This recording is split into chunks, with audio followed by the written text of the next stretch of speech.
Available now, Cannabis Professional, the authoritative email newsletter tailored specifically for professionals in the rapidly evolving cannabis industry. Subscribe now. The 3 surveillance cameras and the steady flow of people in and out of the small, nondescript gray building are the only hint of the brisk business this downtown Toronto cannabis dispensary does behind closed doors.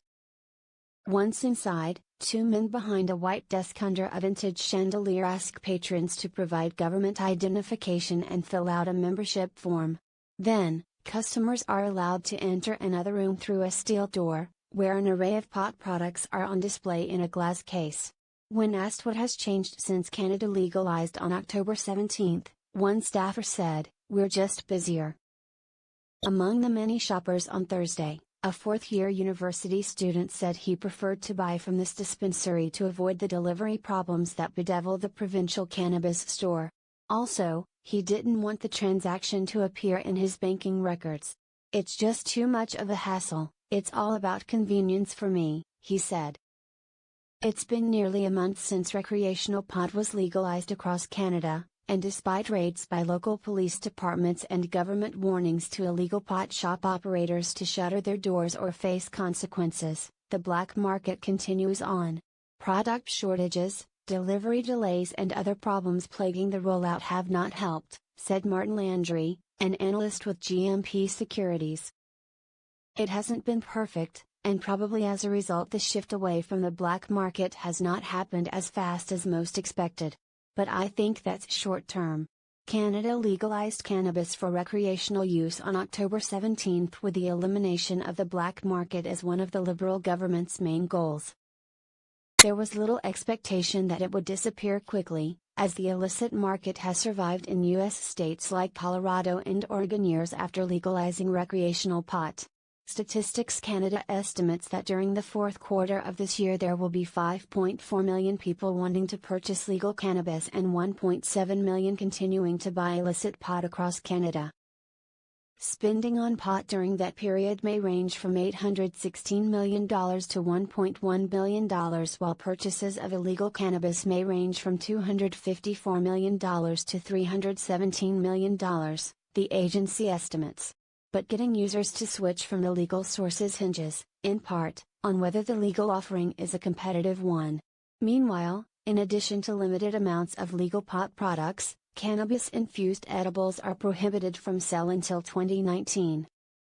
In Ontario, where privately run brick-and-mortar cannabis stores won't be ready until next April, and British Columbia, which has just one government-run pot store, illicit shops continue to draw in clientele. The Weeds Glass and Gifts stores in Vancouver are hyper-busy right now, said its owner Don Briere. His chain of stores in Vancouver are benefiting from the closures of other illicit dispensaries, but also because BC's lone legal store is located more than 350 kilometers away in Kamloops, BC. "How are you going to service 5 million people in British Columbia with one store that is nowhere near the population center?"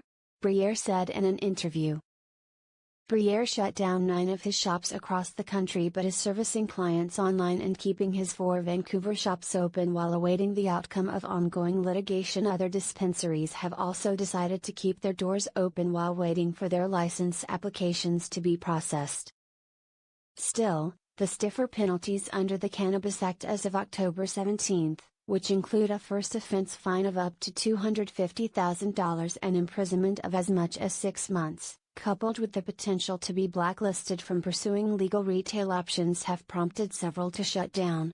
For example, the Green Room Society dispensary on Spadina Avenue in Toronto has white paper covering up the glass windows and door. In the window, written on the paper in black marker, it says, "Come say hi on April 1st. The Ontario government warned in the days before legalization that black market operators must shut down or risk being barred from ever obtaining a legal retail license under the province's private system. Landlords in Ontario also face hefty fines for allowing illicit dispensaries to operate on their properties, putting further pressure on owners to close up shop, said Matt Maurer, a partner at Torkin Manees and vice chair of the firm's cannabis law group. Others across the country have been forcibly compelled by law enforcement to shut their operations down. In Port Alberni, BC, The Royal Canadian Mounted Police raided 2 pot shops on legalization day for not having provincial licenses. A day later, police and inspectors from Newfoundland and Labrador Liquor Corporation raided a dispensary in St. John's. There were 92 illegal cannabis storefronts in Toronto on October 16, prior to legalization, according to Bruce Hawkins, a spokesman for the city's Municipal Licensing and Standards Department. That number has been whittled down to 21, as of November 6, due to shutdowns of their own accord or by the city and police, he added. Maurer has been approached in the year leading up to legalization and afterwards by dispensary owners seeking a license to operate a legitimate cannabis business, as the risk of being an illicit operator is heightened, he said.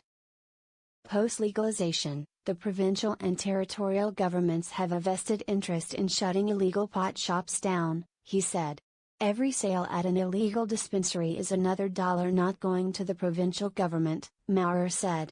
So why would they tolerate that any further? With files from Liam Casey,